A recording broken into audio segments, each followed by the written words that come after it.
Halo, selamat malam para pendengar setia. Kalian lagi dengerin Diary Doaza, tempat di mana kisah-kisah penuh cinta, harapan, dan kejutan hadir menemani malam kalian. Bareng gue Dewi, yang bakal membawakan cerita-cerita romantis spesial buat kalian semua. Malam ini, bersiaplah untuk tenggelam dalam sebuah kisah yang bakal bikin hati kalian berdebar, senyum-senyum sendiri, atau bahkan sedikit termehek-mehek. Karena cinta itu selalu punya cara untuk menghangatkan jiwa, bukan? Jadi, siapkan posisi ternyaman, rebahkan badan, tarik selimut, dan biarkan imajinasi kalian melayang bersama ceritaku malam ini. Yuk, kita mulai. Aku, Lestari, lebih sering dipanggil Butari oleh anak-anak kos di rumahku. Janda di usia 40 bukan hal yang mudah, tapi hidup harus terus berjalan. Rumah kos kecil peninggalan almarhum suamiku ini jadi sumber penghidupan sekaligus tempat berbagi cerita dengan para anak kos yang sudah seperti keluarga sendiri. Tahun ini, kosanku terasa lebih sepi saat lebaran. Mayoritas anak-anak sudah pulang kampung. Hanya ada satu penghuni yang tertinggal, Rama. Pemuda 25 tahun yang gagal mudik karena kehabisan tiket. Pagi itu, aku sudah di dapur, memasak ketupat dan opor ayam. Harumnya menguar ke seluruh rumah. Terdengar langkah kaki tertatih dari belakang. Aku menoleh dan mendapati Rama berdiri di ambang pintu dapur dengan mata masih sedikit mengantuk. Rambutnya berantakan dan kaosnya kusut. "Selamat pagi, Bu," sapanya suaranya berat karena baru bangun tidur. "Udah bangun? Udah cepat cuci muka sana. Nanti kita sarapan bareng," ujarku sambil tersenyum. Dia menguap kecil, lalu berjalan ke wastafel. Aku kembali fokus memasak, tapi tiba-tiba, brok, suara piring jatuh. Aku menoleh cepat, dan melihat Rama membungkuk, mengambil pecahan piring yang tadi dia taruh di meja. Tanpa sadar, aku berjongkok bersamaan dengannya. Tangan kami bersentuhan saat hendak meraih pecahan yang sama. Aku bisa merasakan suhu tubuhnya. Hangat. Sejenak, waktu terasa berhenti. Aku menatapnya, dan mata kami beradu. Ada sesuatu dalam tatapannya yang membuat dadaku berhenti berdetak untuk sejenak. "Maafin Rama, Bu," bisiknya pelan, masih menatapku. Aku menggeleng pelan. "Gak apa-apa." Namun, bukannya beranjak, dia tetap diam di tempatnya. Ada ketegangan aneh di antara kami. Tiba-tiba, dia mengulurkan tangan, meraih pecahan piring yang tergores di jariku. Perlahan, jemarinya menggenggam tanganku. "Ibu," jarinya mengusap lembut luka kecil di sana. "Jangan sampai luka, Bu," katanya pelan. Suaranya lebih hangat dari biasanya. Seketika, ada sesuatu yang berdesir dalam dadaku. Aku tak bisa mengalihkan pandangan. Aku, seorang janda yang sudah lama merasa sendiri, kini dihadapkan dengan seorang pria muda yang memperlakukanku dengan kelembutan yang tak kusangka. Waktu seakan melambat saat dia menggenggam tanganku lebih erat.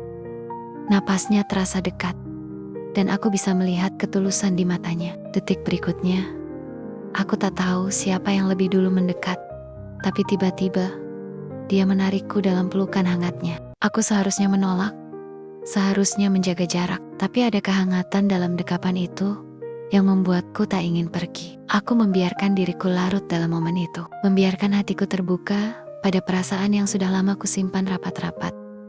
Dan di pagi lebaran yang sunyi itu, di tengah aroma opor dan ketupat yang memenuhi udara, aku menemukan sesuatu yang tak pernah kuduga, cinta yang hadir dalam kehangatan seorang anak kos yang gagal mudik. Pelukan itu berlangsung lebih lama dari yang seharusnya. Aku merasakan detak jantung Rama yang berdetak cepat, seirama dengan debaran di dadaku sendiri. Ada sesuatu yang sulit dijelaskan, seolah-olah batas yang selama ini ada di antara kami perlahan menghilang. Aku mengangkat wajah, hendak berkata sesuatu, tapi justru mendapati Rama menatapku dengan cara yang berbeda penuh. Kelembutan dan ketulusan yang tak pernah kusangka akan kutemukan dari seorang pria yang jauh lebih muda dariku. "Bagaimana, Bu? Ibu pengen ini kan?" Suaranya lirih, namun ada keberanian di dalamnya. Aku tahu seharusnya aku menjauh. Seharusnya aku mengakhiri momen ini sebelum menjadi sesuatu yang lebih besar. Tapi tubuhku tetap diam, seolah hatiku memilih untuk tidak bergerak. Lalu, dalam keheningan yang hanya diisi oleh suara napas kami, Sesuatu terjadi begitu alami. Rama menundukkan wajahnya perlahan, dan sebelum aku sempat berpikir lebih jauh, aku merasakan sentuhan lembut di keningku. Hanya sesaat, namun cukup untuk membuat seluruh tubuhku merespons dengan hangat. Aku menutup mata, membiarkan diriku merasakan momen ini sepenuhnya. Tiba-tiba, kakiku kehilangan keseimbangan karena posisi kami yang masih berjongkok. Aku tersentak, tubuhku oleng ke belakang, dan dalam upayanya menahan tubuhku, Rama justru ikut jatuh bersamaku. Bruk, kami terjatuh di lantai dapur. Aku tertindih oleh tubuhnya yang hangat. Tanpa sadar, hal itu pun terjadi. Napas kami saling memburu, dan di antara kepanikan kecil itu, ada sesuatu yang terasa begitu nyata. Wajah kami yang basah karena keringat hanya berjarak beberapa senti. Aku bisa merasakan hangat napasnya di wajahku, bisa melihat bagaimana matanya bergetar menatapku. Aku berusaha mengatakan sesuatu, tapi suara yang keluar justru terdengar samar. Untuk pertama kali setelah sekian lama, aku merasakan kenikmatan. Sulit untuk kulukiskan, dan untuk pertama kalinya aku merasa bahwa dunia di luar rumah ini serasa tak penting bagiku. Aku larut dalam suasana yang tak terbendung. Sesaat kemudian, Rama tergeletak. Keningnya yang penuh keringat bersandar di pangkuanku. Rama masih menatapku, seolah sedang bergumul dengan pikirannya sendiri. Aku tahu ini salah, namun aku tidak menolak.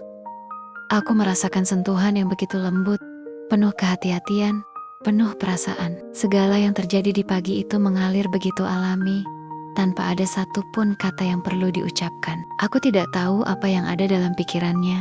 Sama seperti aku tidak tahu mengapa aku tidak mendorongnya pergi. Yang ku tahu, di saat itu, di pagi lebaran yang sepi ini, aku tidak merasa sendiri. Setelah pagi yang begitu hangat, aku memilih tidur siang untuk menenangkan hati dan pikiran. Matahari sudah condong ke barat saat aku terbangun. Tubuhku terasa segar meski ada sesuatu yang menggelitik.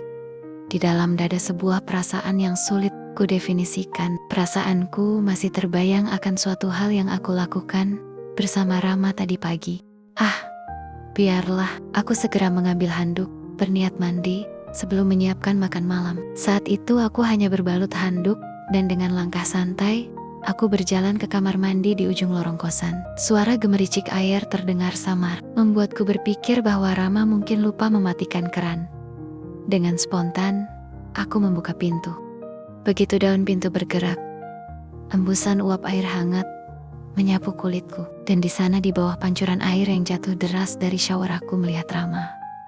Ia berbalik dengan tatapan terkejut, sama seperti aku yang seketika membeku di tempat. Mataku ingin berpaling, tapi tubuhku tetap diam, seolah ada gravitasi tak kasat mata yang menahanku di sana. Dia memanggilku, tapi suaranya nyaris tenggelam oleh suara air.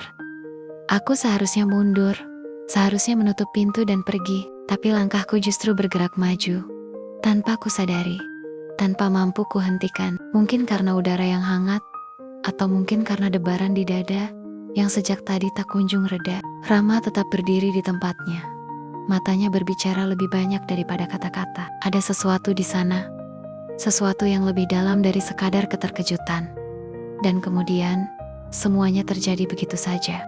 Untuk kedua kalinya, di dalam kamar mandi ini, aku tidak tahu siapa yang lebih dulu bergerak. Yang ku tahu, jarak di antara kami semakin tipis, hingga akhirnya sirna. Di dalam ruangan yang penuh uap air dan aliran deras dari shower yang tak henti-henti, kami kembali membuat sejarah baru satu sama lain. Dalam kehangatan, dalam kebisuan, dalam perasaan yang tak perlu lagi disembunyikan. Di sore yang tenang itu, di balik dinding kamar mandi yang dingin, kami berbagi sesuatu yang lebih dari sekadar kedekatan fisik. Ada perasaan yang tak terucapkan, ada kehangatan yang sulit dijelaskan. Dan untuk kedua kalinya, aku membiarkan hatiku berbicara lebih keras daripada logika. Anyway, makasih banget yang udah dengerin sampai habis. Kalau kalian suka cerita-cerita begini, jangan lupa buat like, share ke teman-teman yang butuh asupan baper, dan pastinya subscribe biar nggak ketinggalan cerita selanjutnya. Gue bakal terus bawain kisah-kisah yang bikin hati anget, senyum-senyum sendiri, atau bahkan sedikit nyesek. Jadi, sampai ketemu di episode berikutnya. Ya, jaga hati, jaga perasaan, Dan ingat, cinta tuh suka datang pas kita lagi gak nyangka. Bye.